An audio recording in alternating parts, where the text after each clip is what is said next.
Hi guys. This is our last worksheet, last lecture. I'll probably post one final one to do final exam review, but this is the last one with new content. And we're going to talk about now more general normal distributions. Before, we were only talking about the standard normal curve. So before, right, we limited ourselves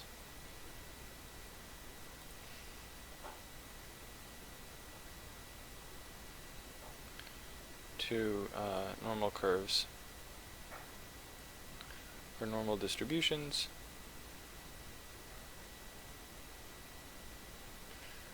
with mu equals 0 and sigma equals 1. Right? So standard deviation of 1 and an expected value or a mean of 0. And this was called the standard normal curve. And we often we canonically denote this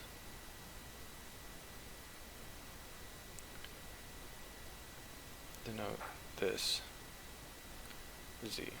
Right? This is the random variable with a standard normal distribution. So now want to we want to deal with any expected value, any mu, and any sigma. Right? We don't want to limit to just mu equals 0, sigma equals 1, because a lot of the things we might want to study, right, won't necessarily have precisely those expected values and standard deviations. So, in general, right, the questions are going to be of the same form, and it's so generally want to answer the question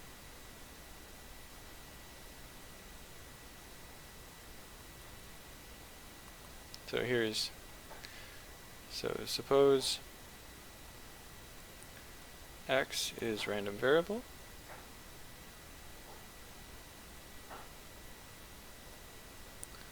that follows a standard deviation. Sorry, what am I talking? That follows a normal distribution.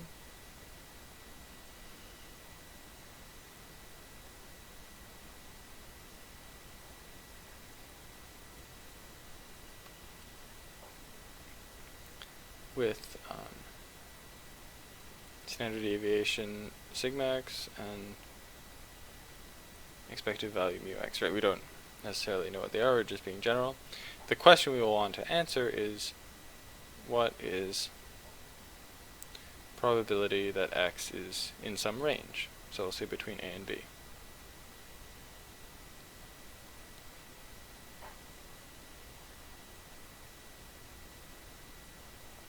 So this is the big question we'll want to answer, right? For a standard normal distribution for z, we can just look at our area table. But we don't have an area table for every possible combination of mu's and sigmas. So the trick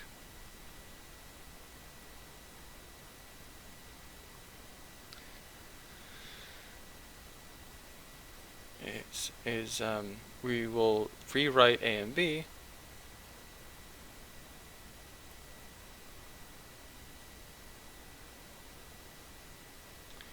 in terms of how many standard deviations they are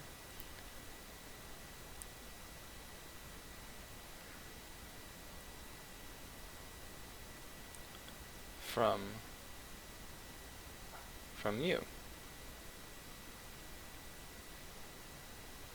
They are. So so before, right, with our z value, our standard deviation was just 1, and our expected value is 0. So if our right endpoint was 2, that corresponded to 2 standard deviations away from the expected value. But with sigma and mu being able to change, that's no longer the case. So enough with the generalities, let's look at some specific examples. So this is the worksheet. So suppose x is a random variable which follows a normal distribution with mu equals 1 and sigma equals 0. Alright, so this is just like before. We have a standard deviation of 1. This is just like z. And that kind of makes things simpler. The only thing that's different is that our expected value, mu, is different. Okay. So we have the probability that x is between 1/2 and 1. So the trick, right, was to rewrite our bounds for our region in terms of how many standard deviations from the expected value they are. Well, 1/2 is half a standard deviation less than the expected value. So we could say this equals mu minus 1/2 sigma. Right? And then 1 equals mu plus 0 sigma. Right? 1 is our expected value, so it's 0 standard deviations away from the expected value. And these two values, minus 1/2 and 0, are how we would sort of write the equivalent region in terms, if we were dealing with our z variable, which had a standard normal distribution. So in other words, the probability that x is between 1/2 and 1 is precisely the probability that z is between negative 1/2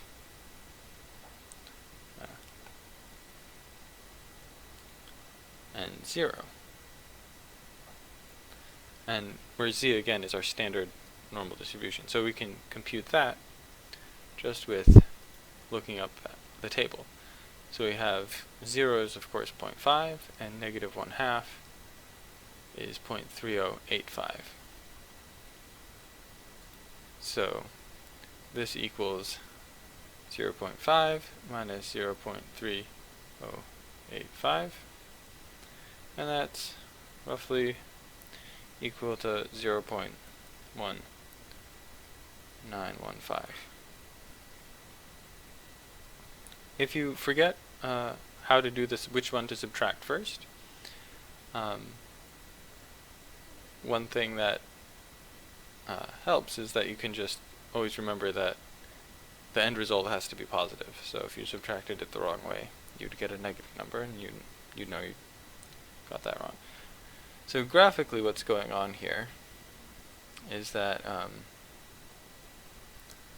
this is no longer necessary for solving the problem. I just want to explain, so maybe have a little bit more intuition.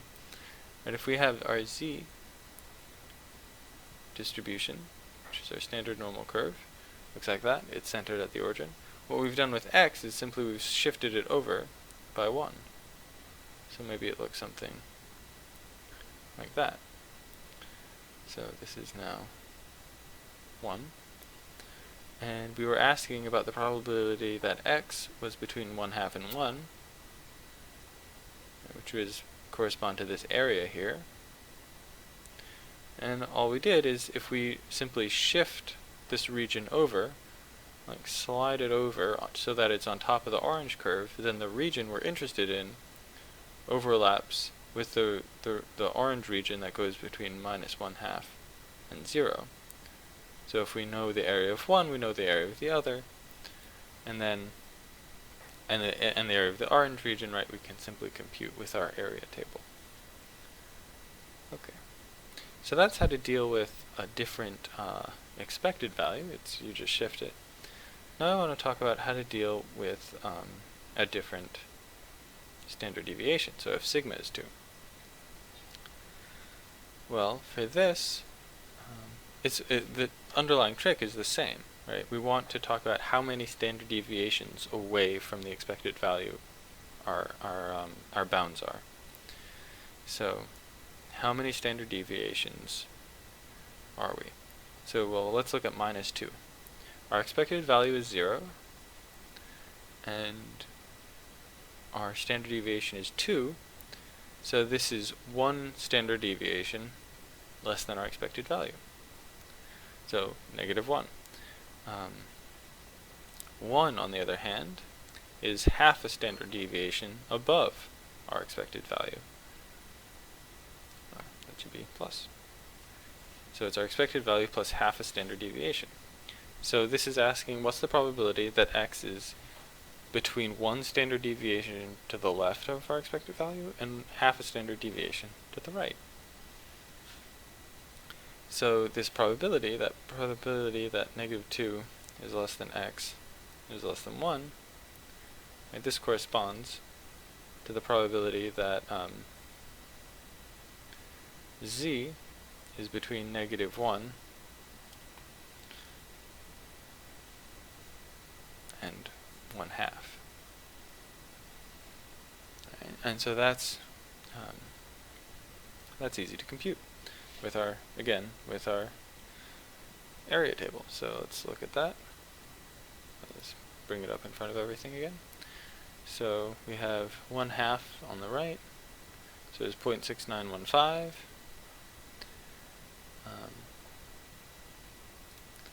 So this equals 0.6915 minus, approximately, right, we're just approximating to 4 digits, -1 on the right, which is 0.1587. So minus 0.1587, and that equals 5398. 5398.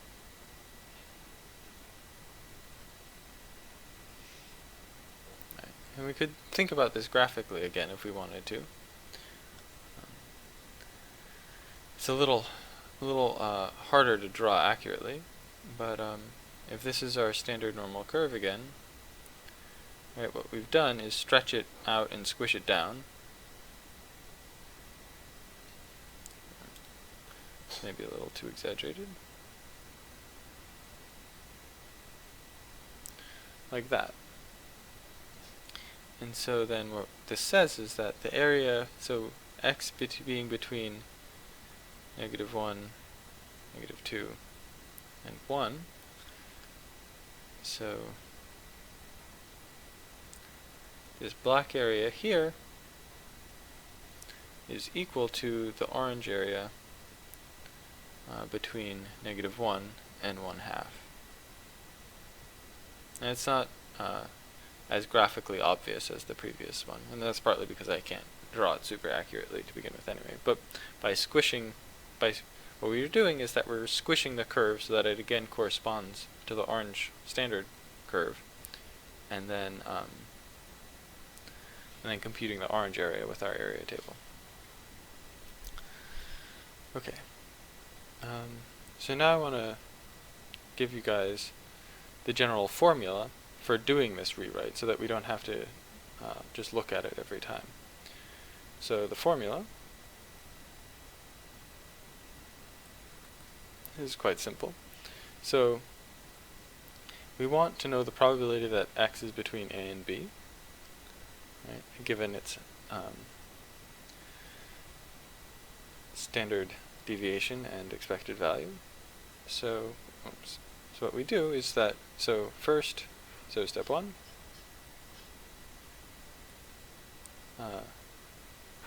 subtract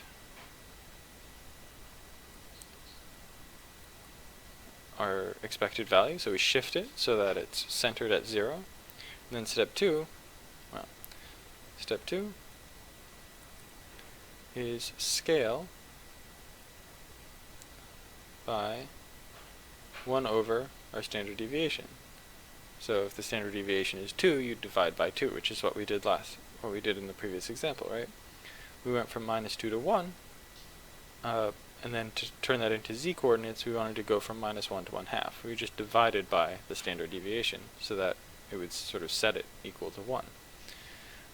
So what we get is that the probability that a is less than x is less than b equals the probability that z, right, where we want to be in z coordinates, that z is less than a minus mu x divided by sigma x, and b minus mu x divided by sigma x. Right?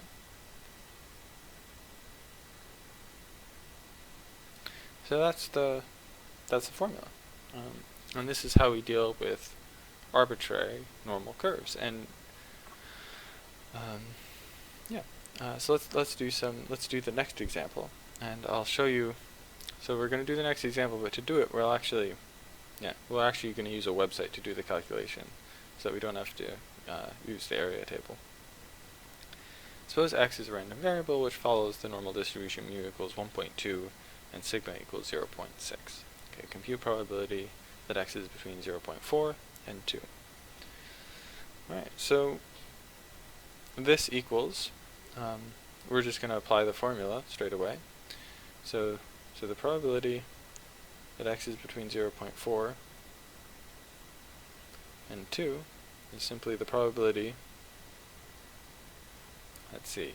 So on the left, first we subtract our expected value, then we divide by our standard deviation. Oops. So now it's in terms of z.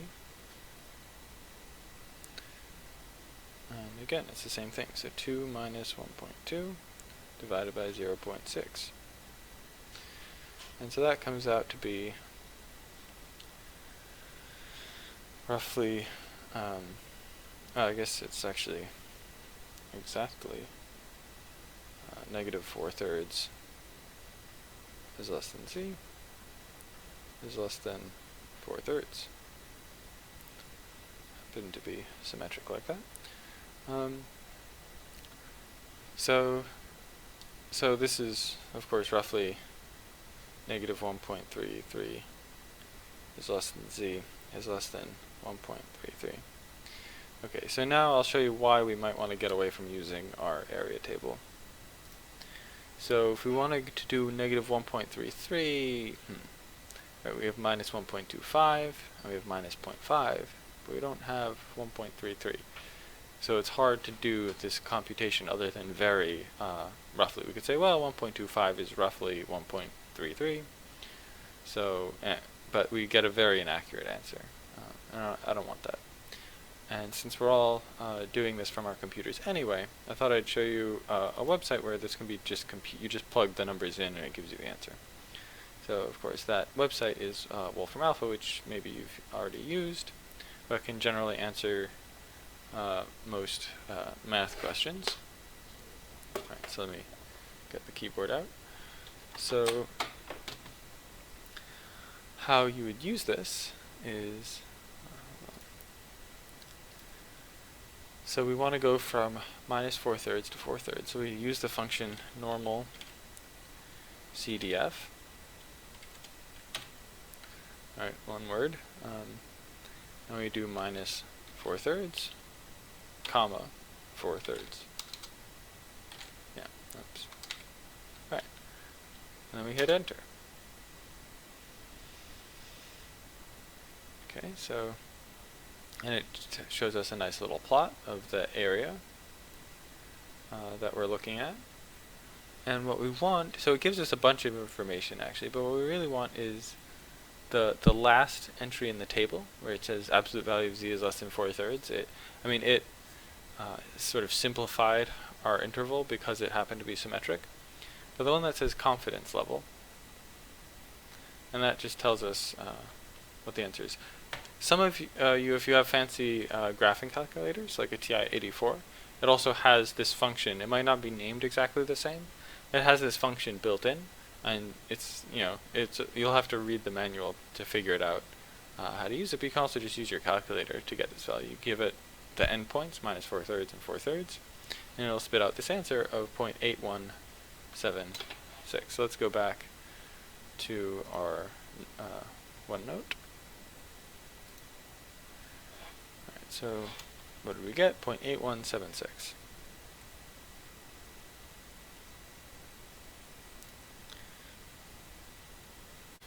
Alright, so we were going to do some examples and show you how you can use the normal distribution to approximate